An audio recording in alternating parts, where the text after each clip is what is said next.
யாத்ராகமம் 2வது அதிகாரம். அப்போ ஒரு தாய்மை என்பது, ஐயோ இந்த ரெஸ்பான்சிபிலிட்டி எல்லாம் என்னால எடுக்க முடியாது, நான் என்ன குழந்தை வளர்க்கறதுக்கு தான் இருக்கிறேன், நான் என்ன ஒரு குழந்தை பெத்துக்கக்கூடிய ஒரு மெஷினா நானு, அப்படியெல்லாம் சொல்றோம். ஆனா நம்ம அதை சரியான விதத்துல நம்ம புரிஞ்சுக்கிட்டோம் அப்படின்னா நம்மளுடைய பார்வையே வித்தியாசமாக மாறிவிடும்.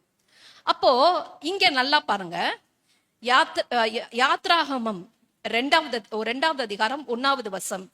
லேவியின் குடும்பத்தில் ஒருவன் லேவியின் குமாரத்தில் ஒருத்தி விவாகம் பண்ணினான். நாமளும் விவாகம் பண்ணோம். விவாகம் பண்ணோன்னு என்ன சொல்லுந்த உலகம், அடுத்து என்னப்பா குழந்தை பெத்துட்டாங்களா, குழந்தை உண்டாயிருச்சா அப்படின்னு கேட்பாங்க. 2வது, அந்த ஸ்திரீ கர்ப்பமாகி, ஓகே, சோ கர்ப்பமாகி என்பது நம்ம அதை சாதாரணமா பாக்குறோம், இந்த உலகமே அதான் அப்படின்றா. அப்படி கிடையாது. கர்த்தரின் பார்வையில அது வித்தியாசமாக பார்க்கப்படுகிறது. அப்போ ஒரு பெண் கர்ப்பவதி ஆகிறார், ஆண் கர்ப்பவதி ஆகிறது இல்ல, ரைட்? ஒரு பெண் தான் கர்ப்பவதி ஆகலாம். அப்போ வாட் டஸ் காட் see? ஆண்டவர் எப்படி அந்த பெண்ணை பார்க்கிறார் அப்படின்னா, அந்த பெண் நம்ம எல்லாரும் சொல்றோம் ஐ எம் வெரி இன்சிக்னிஃபிகன்ட்யா அப்படின்னு சொல்றோம். நம்மலாம் செகண்டரி ரோல். இது தாய்மை என்பது ஒரு ரோலே கிடையாது. ஒரு ஃபாதர்ஸ் ரோல், ஒரு மதர்ஸ் ரோல் அப்படி கிடையாது. நம்ம யாரு, இந்த மதர்ஹுட் என்பது யாரு அப்படின்னு நீங்க பாத்தீங்கன்னா, you are a co creator with Lord. தேவனோட சேர்ந்து ஒரு சிருஷ்டிப்பின் காரியத்துக்குள்ள உருவாக்குறீங்க. இன்னொரு வார்த்தையை சொன்னோம்னா, you are partnering with God. ஆண்டவரோட பார்ட்னர்ஷிப்ல இருக்கிறீங்க.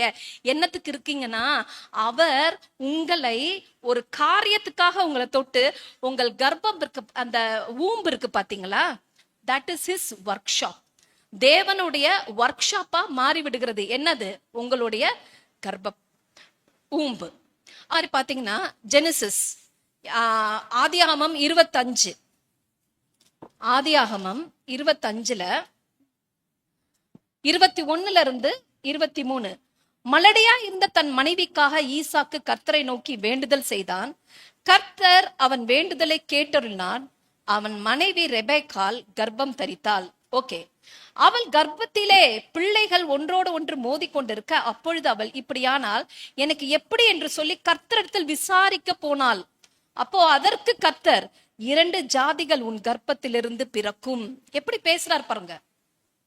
அப்போ நீங்க ஒரு பெண், ஒரு லேடி, ஒரு மதர்ஹுட் ஸ்டேஜ் அந்த இதுல வரும்போது ஆண்டவர் நம்மளை எப்படி பாக்குறாருன்னா, ஒரு இன்சிக்னிபிகண்டா பார்க்கல.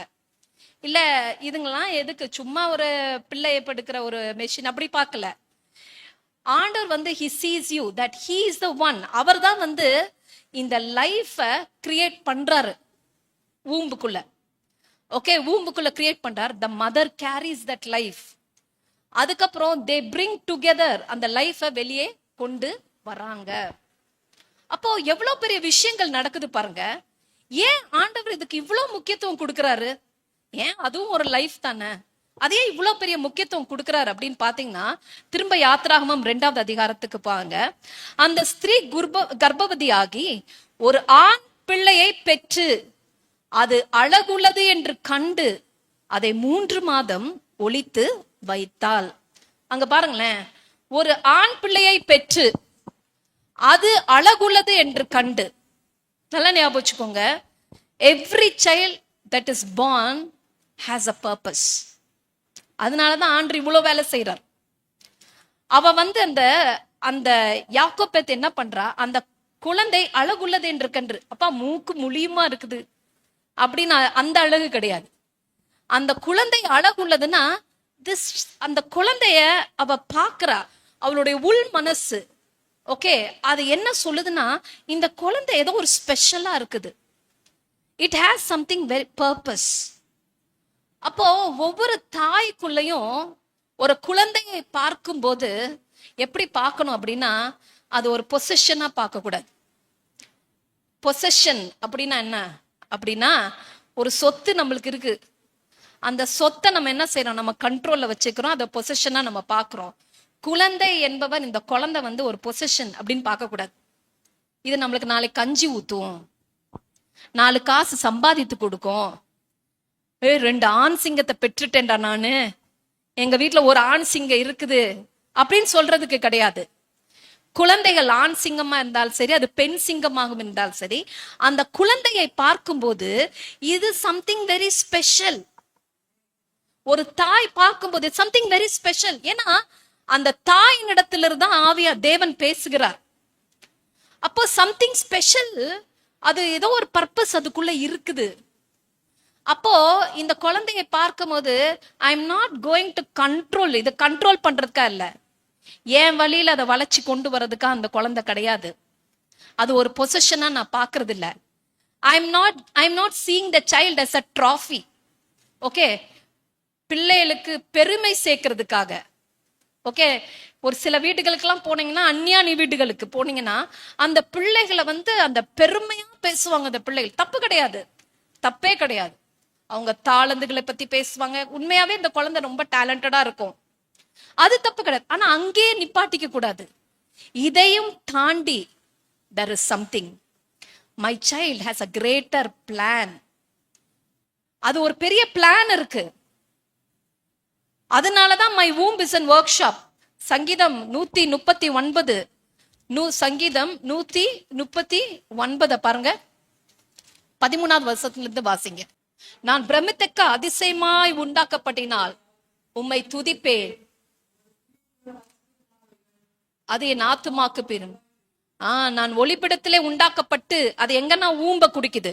நான் ஒளிபிடத்திலே உண்டாக்கப்பட்டு பூமியின் தாழ்விடங்கள், எகேன் தட்ஸ் ஊம்ப தான் குறிக்குது. வினோதமாய் உருவாக்கப்பட்ட போது எலும்புகள் உமக்கு மறைவாய் இருக்கவில்லை.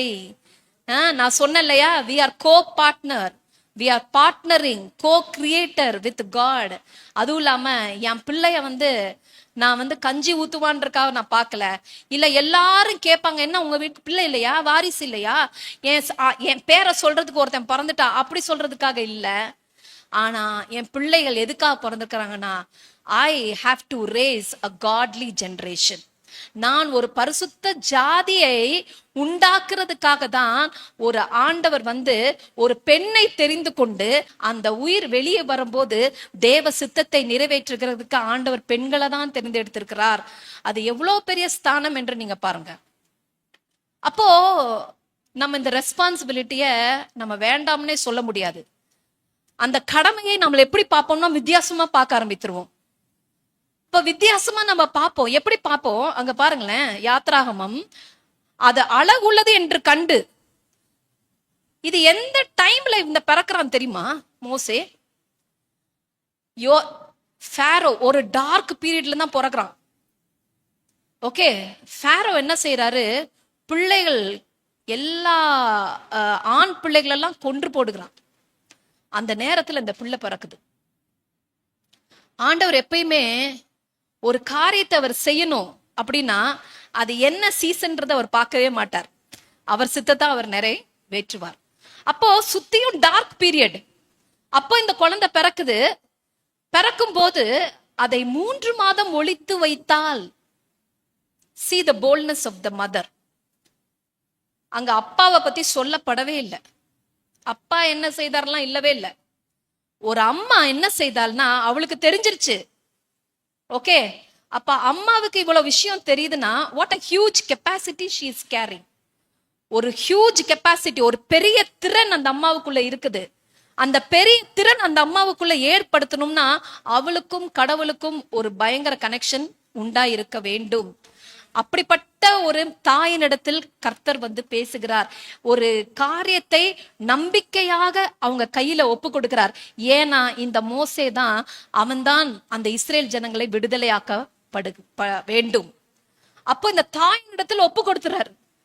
நிறைய பேர் தாய்க்கு குழந்தை வந்துருச்சுன்னா எங்க அம்மா வளர்க்குறாங்க, வளர்க்குற தப்பு கிடையாது, தப்பே கிடையாது. இந்த இருக்கிற சூழ்நிலை தப்பு கிடையாது, நான் நெகட்டிவா எடுத்துக்காதீங்க.